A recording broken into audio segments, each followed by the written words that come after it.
Okay, so I want you to imagine this. The night before a big game, you hear rumors of teammates wanting to go out and party. But instead of panicking, your leaders calmly intervene. They confront the players, not to punish, but to remind them of the team's standards. The next day on the field, a teammate slumps, right? Their shoulders go down, their body language is just really poor. Instead of silence, though, a teammate steps up, challenges their teammate to raise their standard, to remember the team is counting on them. Then later after the game in the locker room, a few players start blaming teammates and coaches for the loss. Instead of joining in or ignoring them, a few teammates challenge them and remind them, hey, that's not how we do things here. That's not how we talk here.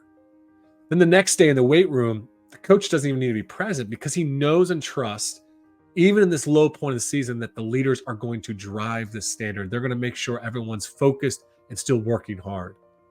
This, my friends, is player accountability. When teammates support and challenge each other and are able to call each other up in difficult moments. And these are actual real examples from coaches that I coach they shared them with me just last week when I asked for, hey, how are your players holding each other accountable this season? But let's be honest, this doesn't magically happen. It takes hard work and a lot of intentionality. Why? Because holding others accountable, it's really, really hard. It's uncomfortable, potentially creates conflict. And let's face it, who wants to be the bad guy on the team? Who wants to be the accountability police? Well, join us today as we dive into the complexities of player accountability. We're going to explore the obstacles, right, that are holding your players back from doing it more. And we're going to unlock practical strategies to cultivate it within your team. Welcome to the Coaching Culture Podcast, the podcast to help you grow as a leader and build a better culture. My name is JP Nurbin, and I'm joined by my friends and co-hosts, Nate Sanderson and Betsy Butterick. In addition to this podcast, I'm a leadership coach and culture consultant. To learn more about how my business, TOC, can support you and your team, visit tocculture.com. And you can learn more about Betsy at betsybutterick.com. Don't forget to subscribe to the TOC newsletter. Every Thursday, you'll receive a short article, and you'll also receive the notes to each episode of the podcast, as well as our top 10 podcast episodes and my top 10 articles. Subscribe using the link in the description of this episode, or simply go over to tocculture.com and click on newsletter in the header. Today, we have very bravely decided to tackle the challenging topic of accountability, a topic that impacts all teams and that most teams agree is very important for team success. And yet most coaches would agree this is a big challenge for a lot of today's athletes. So to start, JP, Nate, I would love to know, what are you seeing, what are you hearing when it comes to the struggle of accountability within the programs that you work with or the teams that you coach? I mean, I think I've used this phrase and I've heard many, many coaches use it before, which is we just don't have any players that want to hold each other accountable. I mean, it's a very, very common phrase. And I think there's a lot of different reasons we feel that way. I think, for one, I know I myself as a coach got tired of feeling like the accountability police. Like, does nobody care about the standards on this team? Am I the only one that has to say something or do something? And so that can be really frustrated. I think some coaches are not good at accountability, and they honestly want their players to pick up the slack for their own sometimes ineffectiveness at, disciplining and holding the standard in their program. I think there's the other truth, which is we can't police everything. And at the end of the day, in our program, there are things that are going to happen in the locker room. There's going to be things that are going to happen off the field, off the court, and that we can't be around for all of that. And we recognize that at the end of the day, a player-led program, a program that's a little more player-led than just, all the way on the coach-led spectrum there, that's going to serve us well. That they're going to feel like, hey, they have more ownership of the standards. It's not just the coaches' standards, it's their standards. They're driving it. We know that that's going to lead to a better team performance. So I think there's multiple reasons that we want to be better at this. And we're also very frustrated by the current state of accountability in our program. Yeah, and you've just mentioned so many fears or reasons I'll say that coaches mention when they talk about the challenge of accountability. Nate, Nate, would you speak to some of the conversations that you've had with your team when this topic of accountability comes up? What do you understand from the player's perspective is getting in the way of them feeling like they can do this well? Yeah, well, I think I'd agree with JP, in the sense that this is a huge frustration for coaches. And whether they use the word accountability or they talk about a lack of leadership in their program or they talk about not having seniors that are willing to do X, Y, or Z, correct their teammates or help them reach the standard, whatever it might be, it's maybe one of the most common things that we hear, and I think in just addition to one of the things that he said is that players don't know how to do it. I mean, if you put this expectation on your players, and I had this conversation with my team over the weekend here, just kind of getting ready for our discussion today, and asked them what does accountability look like to us. It was a hard word for them to understand because we don't use it very often. And so when they started to describe, I asked them what happens when a player is complaining in the locker room or if somebody's frustrated with their role, thinking, well, somebody's going to have to, put their foot down and enforce the standard here that we don't do those things around here. Their vantage point or their perspective on it was, well, we just try to figure out how to help that person, more so than trying to correct or to fix them. And I thought that was a really interesting way to look at it when you start thinking about when coaches say the word accountability. I think ultimately they're trying to find help, as JP said, in getting, the players to reach a standard. But when players start to hear that word, at least for us, I'm not sure that they really connect with it, but they do connect with the idea that maybe we have a struggling teammate here that needs some support. And at the end of the day, that may accomplish the same thing as what we're talking about with coaches. Yeah, and to your point, Nate, we hear a lot from coaches, my players aren't willing to hold each other accountable, or my players are afraid to hold each other accountable. And I think you hit on a key point there of what's really at stake here is less willingness or fear and more there's a lack of skill around how to do accountability in a way that feels like support instead of feeling very critical or very personal.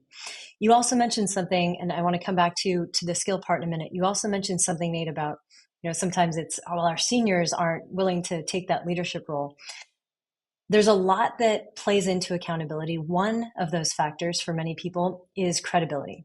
Well, I'm only a freshman, or well, I'm an assistant coach, or well, I haven't yet earned the right or ability, the credibility specifically to hold my teammates accountable. What is that about? Where does that credibility come from? What does it look like? How can someone, regardless of age or position, go about earning the right to speak to the standards or to hold their teammate accountable to something the team has deemed important? Well, I think you hit the nail on the head there. That came up in our conversation with our players as well. And it wasn't so much about I've earned it because I've been here the longest, as sometimes we think about seniors. The thing that they said was, look, I'm not going to follow or listen to somebody that's not doing that thing that they're asking me to do. So don't get up in my face about getting back on defense when you're still at the other end of the court and not back either. Don't get up in my face about complaining about the coaching staff when every time I turn around, I hear you being critical of, one of the coaches. So I think that there's obviously a hypocrisy there that certainly undermines one's ability to correct others or confront others or even to encourage others. And if there's one place that coaches can start with their players, I think it's that. Are the players modeling what the standards should look like? Are you calling your teammates to a place that you already are? That gets rid of some of those built-in excuses for players that say, oh yeah, right, I'm not going to follow her because she doesn't do it either. Yeah, and I think Nate, you hit it on the head there perfectly. But I would also add that players feel they need to have a level of status within their team. I think the misconception is around their ability. They feel like they need to be a starter or the star to be able to challenge others. And while that may help at certain points, we definitely know, and especially in one of my favorite books, The Captain's Class by Sam Walker, there's plenty of great leaders that actually weren't the best player on the team, but were able to influence in the right way. I do think, though, when we know what we know about the research around culture and team dynamics is that there is a little bit of status management at play that's going to give people the safety to feel like they can speak up. And then also people will listen. I know there's plenty of examples where coaches have had players that demonstrate all the right behaviors, but they're a little bit on the outside of the group. They're a bit awkward. They don't seem to have that same necessary level of respect or influence that other players whom the coach wished didn't have influence on the team do have. And so I think that's one of the great challenges oftentimes in team dynamics is oftentimes maybe our best, hardest worker, the player that seems to demonstrate all the standards we want, isn't actually the most influential player in the team. And that can definitely create some obstacles and some barriers that have to be worked around. And you mentioned status, JP, and credibility and leadership. Let's look at coaches, because what I hear from student athletes sometimes is, well, yeah, we talk about accountability as part of our culture, but so-and-so coach never holds so-and-so player accountable, either because they're the best or they're worried about how they're going to react. Talk about coaches. What can coaches do to foster greater accountability in their programs? I think that's a great one is first off, are we giving passes to certain players because we need them to win games? And are we consistently holding players to a standard? Now, one thing that I see come up a lot with the coaches I work with who are probably above average at this because we work really hard at doing this the right way, but it still comes up is perception, right? Sometimes there's players that are being held accountable for certain things, but it's not always, shared amongst the team. And how transparent our coaches around this is potentially up for debate, but we try to encourage our coaches to really have more of an open policy around, hey, what's going on here around a player was late, a player did this during a game, and there was a big blow up. Like, this is how we're addressing it because we're here, we're a family here. We're going to talk about these things. And I was really inspired, I know, by previous guests we've had on the podcast, Eric Lang, a coach of American International hockey team. Just amazing story there of what he's done. And they just have like, hey, we're a team. We're going to talk about this with everybody here because we want that transparency. So I think sometimes the transparency thing comes across as a bit of an issue. But I also think coaches obviously have a different role around what their responsibility is to hold players accountable, right? It's the coach's responsibility to discipline when it comes to accountability, whereas the teammates don't necessarily need to be disciplining or sitting players out from games. So what it looks like is different, but I still think there's a lot that we can demonstrate for our athletes around what accountability could look like when it comes to being a little bit more curious, using a little more questions, less harsh of a tone, the right body language. How do we want our players to hold each other accountable? Are we setting that example on the sideline and in practice? And I think that's an area that coaches probably need to focus a little bit more on, that they maybe kind of ignore. And you hear that from players where they say, okay, we talked about credibility before. When it crosses the line, or it feels like it crosses the line where you, my teammate, are now coaching me or telling me what to do or disciplining me in a way that I feel should explicitly come only from my coach. How do we help today's athletes learn how to have these conversations in a way that feels supportive instead of critical? Is there anything that we can do, let's say, in our sporting environment or perhaps off the court or field, to allow them to become more skillful or practice? Like, what skills does that involve, and where might that conversation start? Yeah, I think that's a great question. One of the things that we talk a lot about in our program for our ascending leaders, either players that are on the track to become captains or juniors that are going to become seniors in a year, is that their influence is magnified by their relationships, the individual relationships that they have with their teammates. And we talk a lot about, especially with our sophomores and juniors, that now that you kind of know what's going on around here, now is the time to really invest in demonstrating care for as many teammates as you can over the next year or so that if we are in a place where, at some point you need to take the lead on something, or you need to share information with somebody, or hold them accountable, so to speak, they know that you're doing it for their best interest, that you care about them, that this isn't a personal affront necessarily. And also there are skills, involved in that. And we talk about, this came up with our conversation with our team over the weekend, about even the little things about the language that we use, such as, instead of saying, Betsy, you struggle with this, saying, we have a struggle with this, or this is a struggle for us, and sort of talking about it in a way where, again, we're trying to move towards a solution. Even how players, they mentioned our talk, that getting in my face versus standing next to me with an arm around me, and sharing information. And that's a word that came up a couple of times, was that this isn't a personal attack. This isn't something that excommunicates you from the group because you're not doing it, or you're not good enough to be, part of this team, whatever it might be. It's, we're coming alongside each other to try to get to the same place. And even how you approach that from a body language perspective, as a coach and as a player, can communicate that before the words even come out of your mouth. Yeah, another thing I really love doing with teams is just talking about that fear of, well, if I challenge her or I challenge him, I challenge my teammate, what that response is going to be, and the fear of losing that relationship. But sometimes one of my questions is, well, what evidence do you have that they won't take that well?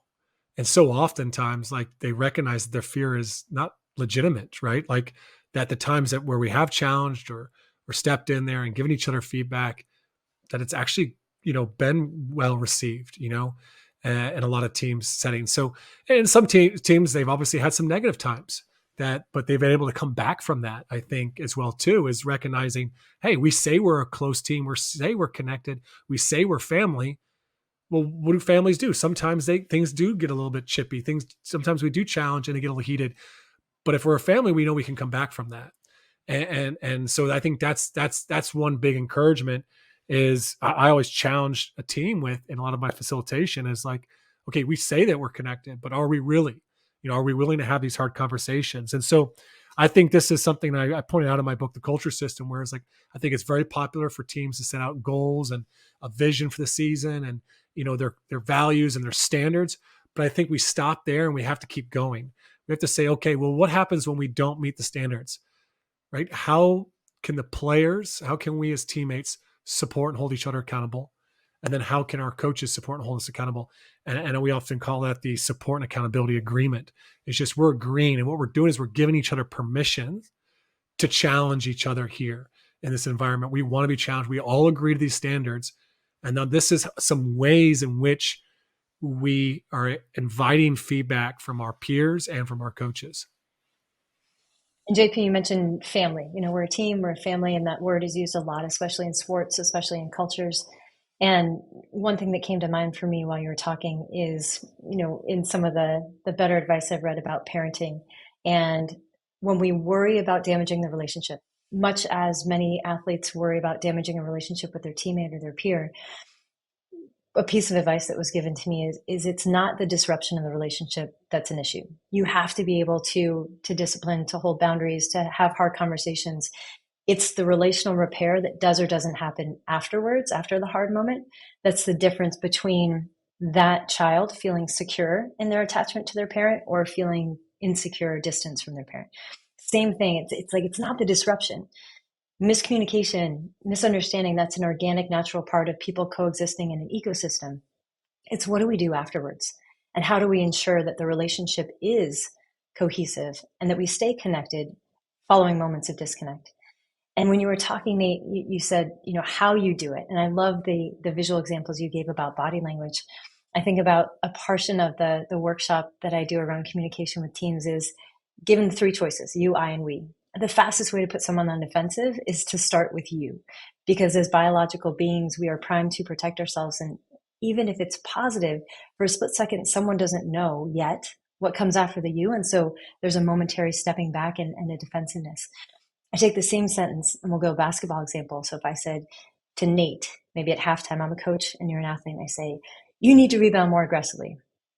I'll ask, how does that feel? And that player usually says, well, it's my fault. Nobody else is, responsible for the fact that I'm not rebounding.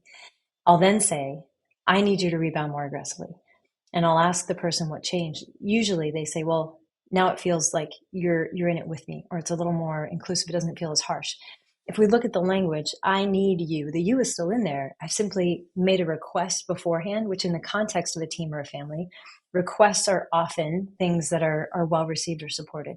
And then a layer above that would be, we need to rebound more aggressively, where, Nate, I'm looking at you and I'm saying we, but you know and I know that we're talking about your need to rebound more aggressively. And maybe as we leave the locker room on the way out, I might say something supportive like, hey, I know they're tough to box out. You got this.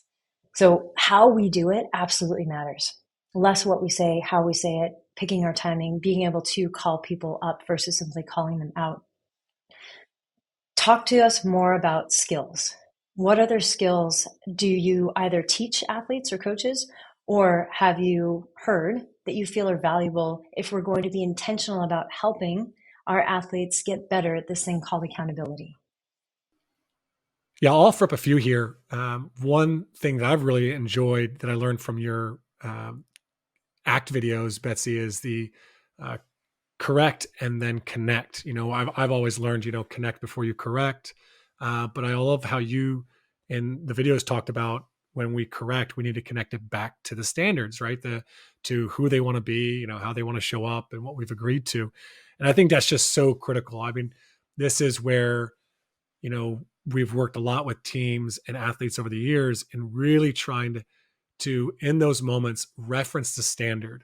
And there's a great story in Owen Eastwood's book, Belonging, where he talks about the South African rugby team. And they actually sat down and created this template for how to give each other hard feedback, in those one-on-ones. Okay, you have to have a one-on-one with a player to say they're below the standard. How do you do that? And one of the most powerful things I think that they have in that template is just a reference back to the standard. Hey, man, I think I saw this out there today, that's below the standard that we've set for ourselves, and just pointing back the standard is so important. So I think the more that we can do that as coaches, first off, and then the more we can help our athletes to say, hey, we need you to rebound more, we need you to show up on time more, remember that's below our standard.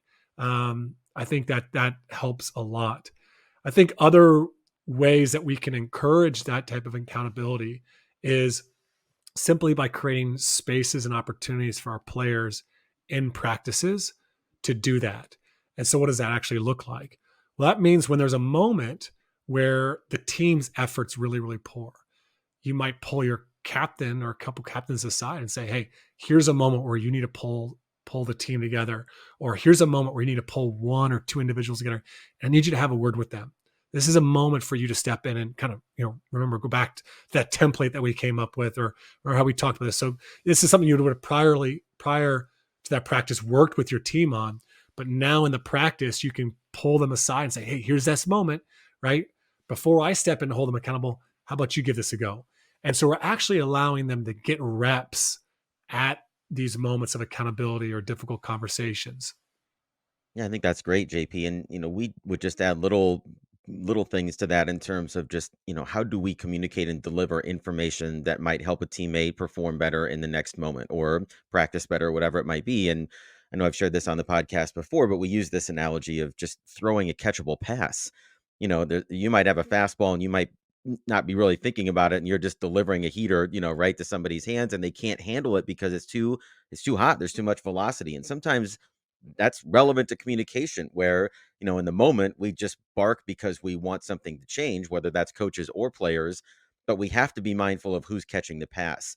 And I think how we deliver that, whether it's our body language, or our kids talk a lot about tone of voice, that they're in the same way that, you can be a repulsive word, right at the beginning of a phrase. Just the tone of voice can all of a sudden put someone on the defensive, or it can invite somebody in, to the information that's going to be shared. And I think the other thing that we try to just create awareness for our team is, do we have a responsibility to share information that might help a teammate or might help us collectively to be able to perform better in the next possession, or after the timeout, or after the dead ball, or in a practice, for example. And if we do, then aren't we being a little bit selfish by holding on to that if we're not willing to share it, or we're not willing to take a chance to deliver that information? that doesn't help us get where we want to go either. And so I think, normalizing that this is an important part of what a successful team looks like, and we're going to need each other to reach the standards that we've set. But then again, walking through the ways that we can deliver those messages so that they can be received and we can all move forward together. All right, just a quick timeout in today's conversation. If you want to develop a culture where athletes feel safe and empowered to hold each other accountable, to support and challenge, you've got to address your culture systematically. The TOC Transformational Coaching and Culture Certification is going to help you as a leader to develop this type of culture system. This self paced online training is offered at 3 different levels of certification. So you can pick an appropriate training for you, your staff, your club, your athletic department, or sports association, whatever level you're at. To learn more and purchase for yourself, your staff, your club, or association, go on over to tocculture.com and click on certification. I'm listening to you right now, and Nate, everything you're saying, I'm putting myself in the position of an athlete in your program.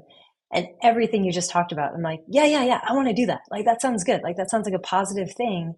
And so my question becomes, why wouldn't that be something that everyone jumps on board? And I think the reasons we've already articulated of what can get in the way, whether those fears are, as you mentioned, JP, simply imagined, or if they're real. And I know many people have not necessarily had a positive experience, either trying to hold someone accountable or being held accountable themselves. These are the realities that we have to work with. You mentioned a word there, Nate, that I want to come back to in a minute. But to kick off, I'll tell a brief story. In some of the work that I do with teams around accountability, I'll write the word accountability on the board, and then I'll split it after account. So we've got account and ability. And I'll say, here's something I want to invite you into. When we think about accountability, we most often focus on this first word, account. And then I'll ask the room, I'll say, if you were going to open a bank account and you went to the bank, you showed the teller your ID, what's a question they might ask you? What inevitably comes up from the audience is, well, do you want a checking account or a savings account? So I'll write those 2 words, checking, savings. I say, right, so this is how most people approach accountability. We're either continually checking up on someone to make sure that they are doing or have done what they said they're going to do, and or we are saving up our small disappointments of all the times they haven't met that standard or that mark, to the point that eventually sometimes we need to close the account. So what if instead of holding people to account, we focus on that second part of the word, ability? How do we hold each other able? And then I go through a series of questions that I recommend. What needs to be done? Is there a due date or timeline or deadline by which it needs to be done? What's your plan to make it happen? What could get in the way? How are you going to navigate those barriers when they inevitably come up? And what does support look like for you, or specifically from me? So in doing so and asking these questions, how do we enable or increase the felt ability of someone to do that thing which only they can do? There's different ways to think about accountability. And you mentioned a certain word, responsibility. And I think there's a lot of possibility there. If we consider for a moment, even through a communication lens, that perhaps the issue is not solely our skills around accountability or a desire to have that experience. What if the language itself is a barrier? If we didn't call it accountability, what other words might get us more of that felt experience that you were just speaking to, Nate? Yeah, Betsy, I love your challenge here for us as coaches in this. I think that's a great way to kind of start to reframe this. And it's got me already thinking, even just, a lot of times with the coaches I work with and their team manifestos, they might have that, accountability agreement. But now I'm looking at it, it's like more as like, what's my responsibility in all of this? And the self responsibility, my responsibility to my teammates, my coach's responsibility to work with me. And I think it's important to recognize we have a responsibility for our choices, our decisions, how we show up.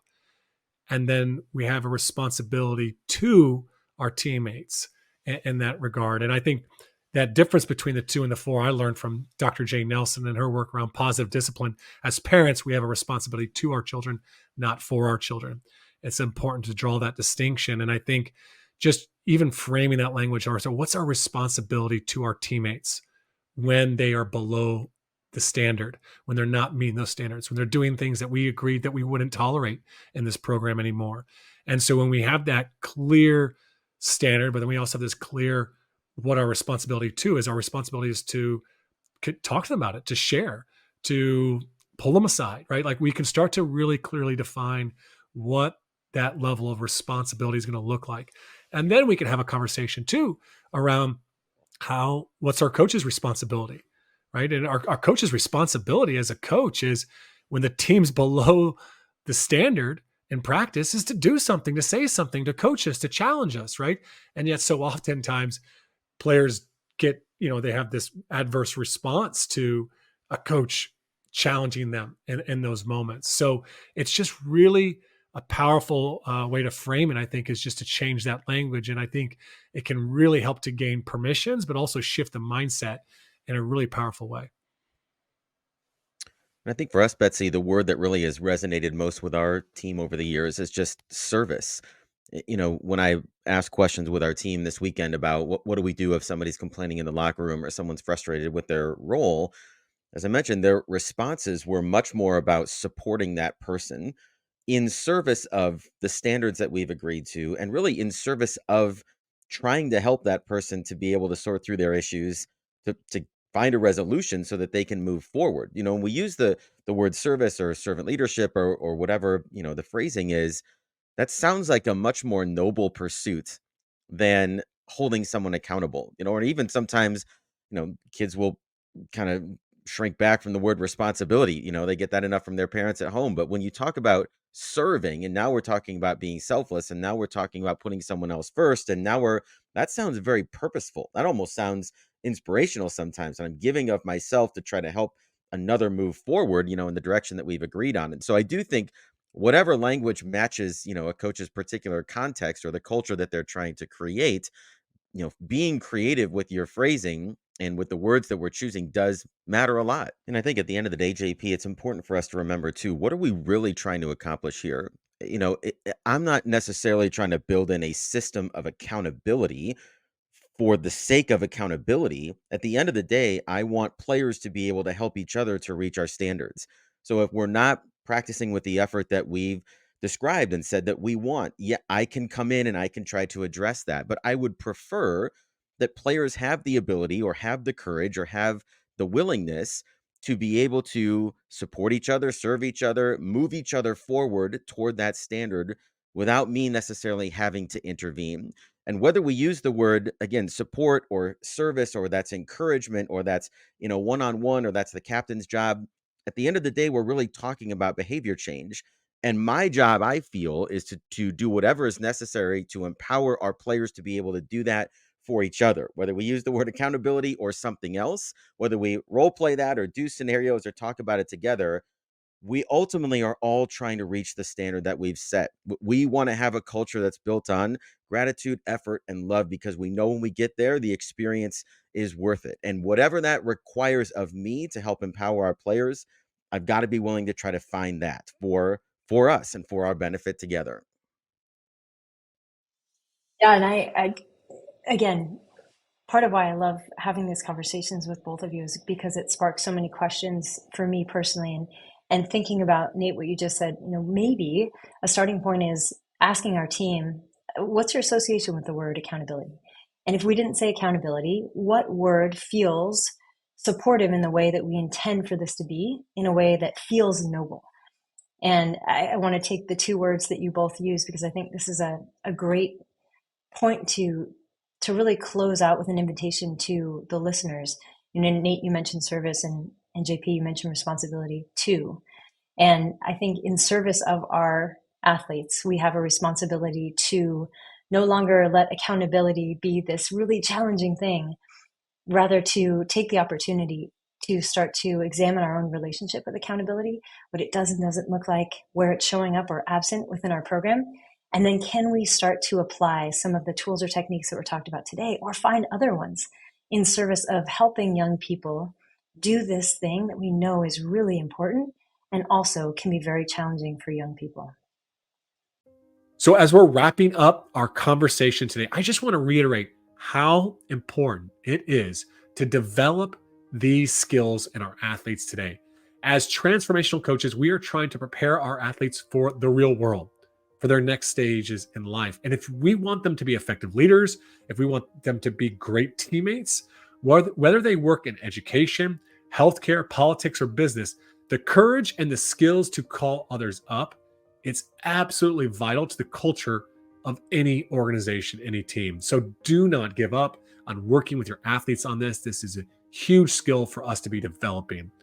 That's it for today's episode. Thanks for listening in. Be sure to subscribe to our podcast, leave us a review, and check out our newsletter at tocculture.com to get those notes to our latest episode.